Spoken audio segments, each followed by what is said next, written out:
First of all, you are phenomenal. Oh, thank you. Your outfit, your music, thank you, which we're here to talk about, is phenomenal. I'm happy to talk about the outfit, though, too. No, I know, but then I would probably get fired simply because I wouldn't get anything out of you. I got it. First of all, with a character like Miss Marvel, who you worked on before, she had a very unique soundscape. Yeah. Can you talk about integrating that into the Marvels? Yeah, I mean, Ms. Marvel and the Marvels are very different projects. Sure. They share a character, right? A lead. But where they're at in their spaces are very different. So Ms. Marvel, you're introducing a a Jersey City teen who's also got South Asian roots, right? Who also, by the way, is a Marvel superhero in training, so to speak. So the challenge of that was to create all three of those things to work with that particular character. Marvels is a different beast because with the Marvels, the challenge is to take the three leads and to create continuity and character among them and to create music that supports and augments their teamwork. So even though you've got the same people, you've got them in really, really different circumstances. And I think when you look at a score, you're not just looking at like, oh, person tag theme. Sure. You're looking at, okay, where are we conceptually in the life of somebody? How are we supporting this emotionally? How are we supporting this team? What journeys are they going on? And they're different than what Kamala did in Ms. Marvel. Oh, I completely agree. Actually, that's another question I had for you is because you are working with three different superheroes. Yeah. Can you talk about weaving their sounds as they're swapping and making that kind of cohesive? Right. I mean, yeah, it's hard. And basically, the idea was to create a single theme for the three of them. So think about it like Captain America to the Avengers, sure, right? So that you've got a team of superheroes. They have their own sound profile as a thing. But then they've got all these places where it doesn't quite sync up. So it's not about, oh, I see Carol, I see Kamala, I see Monica. It's not about that. It's about what's the energy that's going on. Are their powers working? Are they not working? How are they working together? So I think it's less about sort of IDing each of them individually than about tying them together as a team, a functioning team. And at the beginning, in the swaps, not so well. Right. Yeah. Now, working with a character like a Miss Marvel, though, you worked on her first series, and now you're on this. Obviously, it's a big different than what we saw in her own series. Right. But how do we see the character evolve through the sound, through music? I think that she joins up with two other people who come from different places, who are in an emotionally different place. So she grows into that as well. And I think that it's beautiful to watch her in this film and to watch how she evolves and grows. Now, I watched the trailer and I saw an extended version of a few scenes together, and this seems like the most fun Marvel movie. Can you talk about some influences you use to key into that, the fun that we see in this film?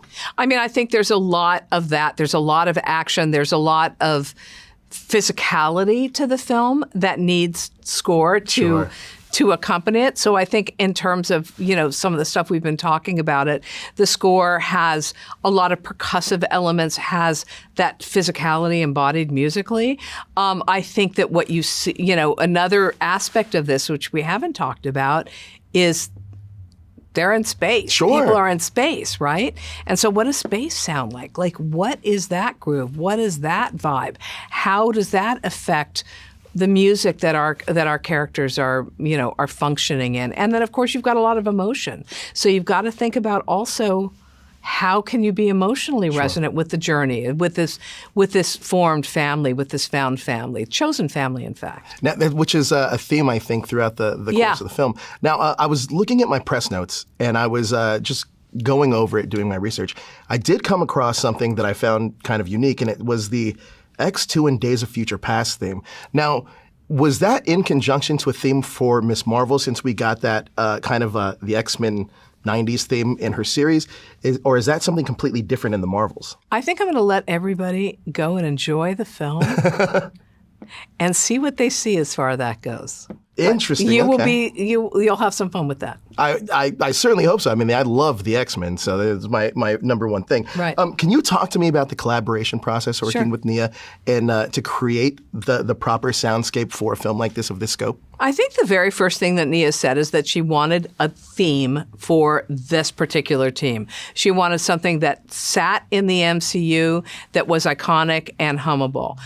But the other thing that she said, which doesn't necessarily conflict with that, is she wanted it to be a space opera. Right.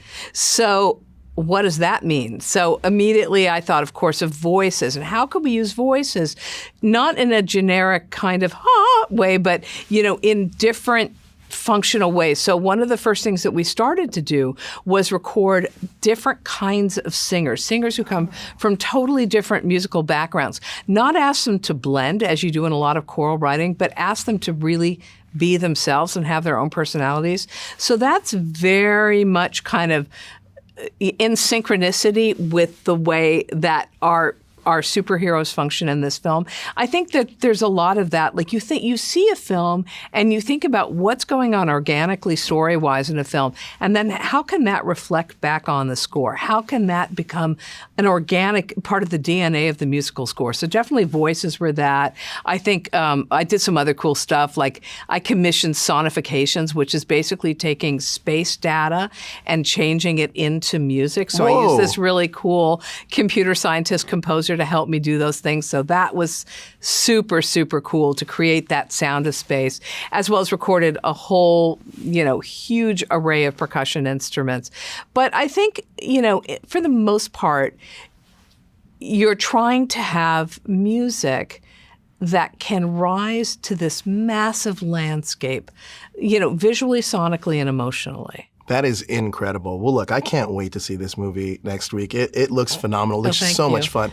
And I'm excited about your work on What If. Oh, thank you. So, Season 2 coming out right around Christmas, I think. Oh, I cannot wait. It's Laura, really fun. You are by far one of the best-dressed people I've seen all day. Hey, thank you very much, although no aspersions to my colleagues. Exactly. Okay. Thank you for your time. I really appreciate it. Thank you so much. You are Thanks amazing.